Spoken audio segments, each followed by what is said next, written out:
Brucha Boim. Welcome everyone. We're about to begin Be'ezras Hashem together on Daf Yud Ches Amud Aleph at the new Mishnah. The Mishnah continues to discuss the preparations the Kohen Gadol does before Yom HaKippurim. Says the Mishnah, Masru lo zikenim miziknei bezdin. They send him Chachamim from the Sanhedrin, the Chachmei Sanhedrin, two of them. V'karin lefonav b'seder Yom Hayoim, and they read before him the various psukim in regards to the Avodas Yom HaKippurim. V'oinim lo, they say to him, Ishi Kohen Gadol, my dear Kohen Gadol, Kra ato beficha. Read these psukim with your own mouth, because they'll become more etched in your mind. Shema shachachta, because maybe you forgot. Oy shema lo lamadeta, or perhaps you did not learn. The Gemara will explain, how could that be? The Kohen Gadol did not learn psukim. Says the Mishnah, Erev Yom HaKippurim. Now we turn to the actual day prior to Yom HaKippurim, Erev Yom HaKippurim. Shacharis in the morning. Ma'amidi noisoi bishar mizrach. We stand the Kohen Gadol in the eastern gate to the entrance to the Azora, that's referred to as Shar Nikanor.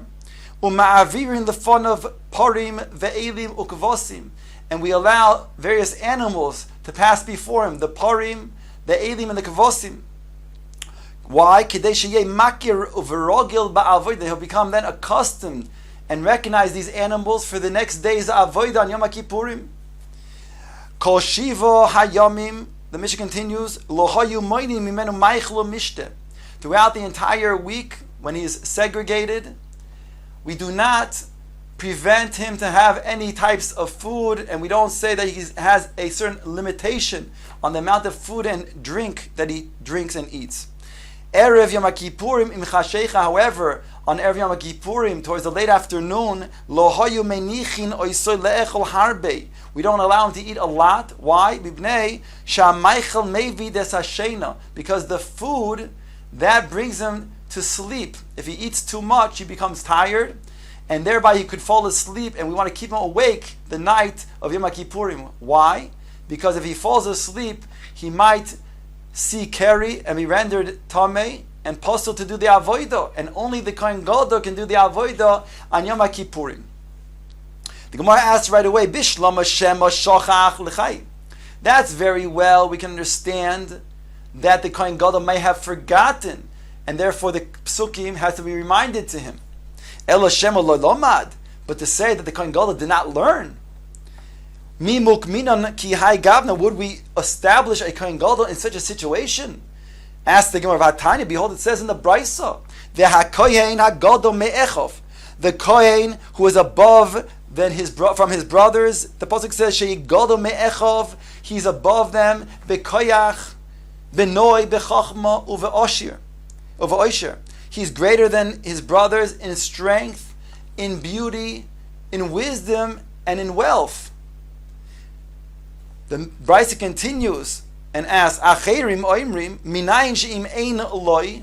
Where do we know that if he does not have a kohen who has all these qualities, but he's lacking the quality of ashirus, she'echav hakohen megadli noisoi, that his fellow kohanim will then indeed make him the Kohen Gadol, because they'll then give him some of their wealth. Talmud learn about kohen hagadol me'echov. Here the Gemara learns out from this Brisa, the kohen, in the pasuk says, the Kohen will become a Gadol through his brothers. How so? Says the Brisa, Gadleyu Mishel Echov. They make him Gadol through their brothers. That means to say they make him wealthy so that he become Kohen Gadol. So we're left with the question, how could it be if there's a Kohen Gadol that doesn't have wisdom? He has to have more wisdom than all of his brothers. And here we're saying he doesn't even know psukim. Answers the Gemara Amar Rav Yosef, Loikashyo kan b'mikdash rishon kan b'mikdash sheni. These brides are talking about mikdash rishon. However, our Mishnah is referring to mikdash sheni. After Shimon HaTzadik, the Kohen Gadol, passed away, there were many Kohanim Gedolim in Bayis Sheni that were not roi, were not fitting to be a Kohen Gadol. The Gemara says, the Omar Rav Asi Tarkeva didani didinari aile le Marta bas Baisus lione Malka. This lady, Marta Bas Baisus, who was very wealthy, she gave a tremendous amount, a tarkava, of golden dinarim to the king Yonai.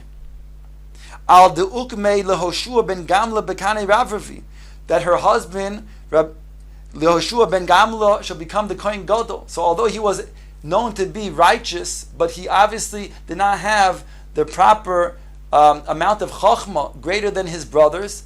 And his wife, Martha Bas Baisus, who was very wealthy, had to bribe the king in order to allow him to be Kohen Gadol. So we see during Bayis Sheni there was instances where indeed the Kohen Gadol may not have known psukim, could have been an Am Ha'aretz, but through bribery became the Kohen Gadol. The Gemara quotes the Mishnah, Erev Yom HaKippurim Shacharis. On the morning of Erev Yom HaKippurim, we stand the Kohen Gadol on the eastern gate of the entrance to the Azara, the gate which is called Shar Nikanor, and we have different animals that pass before him. Parim, Kevosim, Elim.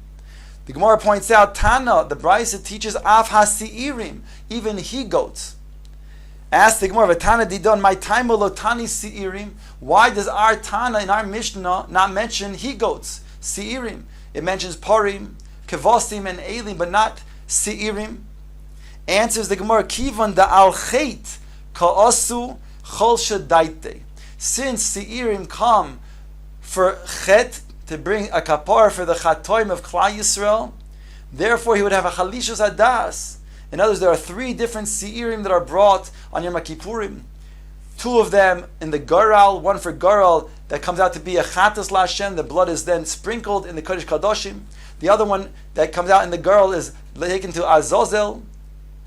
And the 3rd Seir is brought as a Korban Chatos for the Musaf offering.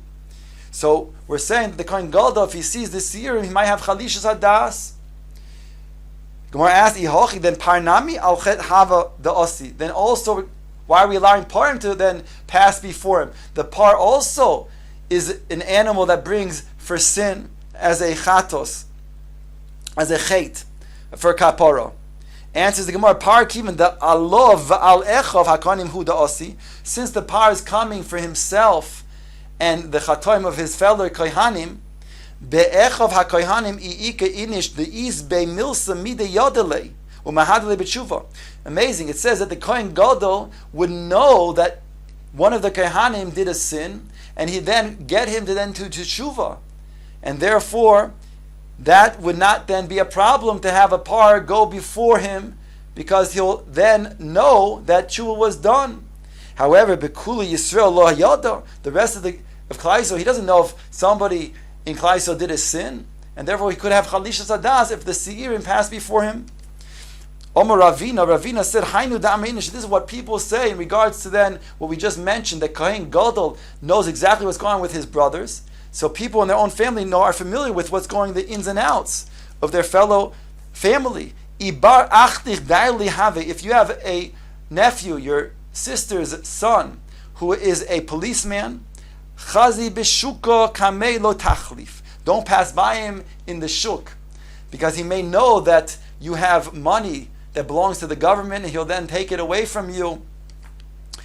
And therefore, be careful. Now the Gemara quotes the Mishnah, Kol Shiva Yomim Lo Hayim Moinin. All 7 days, they will not hold back all the amounts of food that the Kohen Gadol wants to consume, except when it comes to Erev Yom HaKippurim, close to Yom HaKippurim, then we do moneya from him excessive food. The Mishnah says, why? Because it could lead him to fall asleep. And we don't want him to sleep on the night of Yom Kippurim, because he might then see Keri and become Tomei. The Gemara now brings the following brayso. Tanya Rabbi Yehuda ben Nekuso Oimer. Ma'achilin oises slotos ubeitzim kedei lemas mesoi.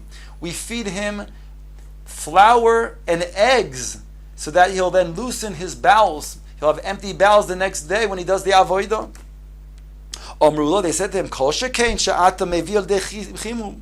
Certainly, this would then be a problem, because this would lead the flour and the eggs to be chimum and cause him to perhaps see Keri and make him posel. So certainly, we would not feed him slotois and beitzim. Tanya sumchus or mishim Reb Meir. The Gemara brings a brayso that sumchus and the Reb Meir ein machil noiso loy abi v'amrei loy abavi v'yesh omim af lo yayin lovan. What are these things referring to? Gemara explains, Lo abi, aleph beis yud, lo esroig, v'lo beitzim, v'lo yain yoshen, not esroig and beitzim, nor aged wine. V'amri, there are those that say, Lo abavi, lo esroig, v'lo beitzim, v'lo boser shomein, v'lo yain yoshen.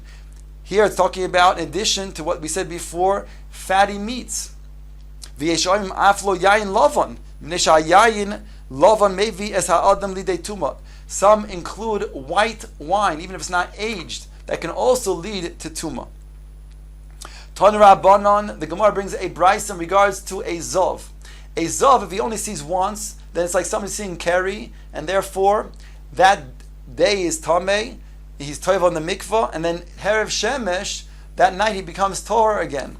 However, if somebody sees Ziva twice, either in the same day or in 2 consecutive days, then he has to then count 7 clean days, and not only be toivel in a mikveh, he has to be toivel in a mayan, in a wellspring, a water source, and if he sees 3 times, either 3 in 1 day, or 3 in 2 days, or 3 in 3 consecutive days, then not only does he have to count 7 clean days and toivel in a mayan, but also he has to bring a carbon. So it says in the following brises, Zov toilin lo b'meichel v'kol minei meichel. It says over here that the Zov who sees, let's say, twice or 3 times, it has to be naturally. But if we can be toila on food as an outside reason for causing him to see ziva, then he will not be subjected to the laws of a Zov who sees 2 or 3 times. Eliezer ben Pinchas oim mishim Rabbi Yehuda ben Beseira ein machilin oisoi loy chagbi v'lo gabes v'lo gabom v'lo kol dvorim hamevin dei tuma lo chagbi lo cholov v'lo gevino v'lo beit lo yayin, not milk or cheese or wine or beitzim or eggs. V'lo chagabom megrisim shel pul ubasa shamin umuryos. That's the liquid that will come from the beans, or fatty meat, or the oil that comes from the fish. V'lo kol dvarim hamevin de tuma, and not things that will bring tuma. La'asui mai. What does this come to include? Asked the Gemara. La'asui hod etan rabbanon. That which is taught in the following brayso. Chamisha dvarim mevin es ha'adam lidei tuma. There are 5 things that bring a person to tuma, and therefore will advise the one who is zov not to, or can potentially see ziva, not to eat these things. Hashum, garlic, v'ashuchlayim, v'chalgalogos, v'habeitzim, v'gargir, all these different herbs, as well as the beitzim, all of these things we advise him not to eat because they can bring to tuma.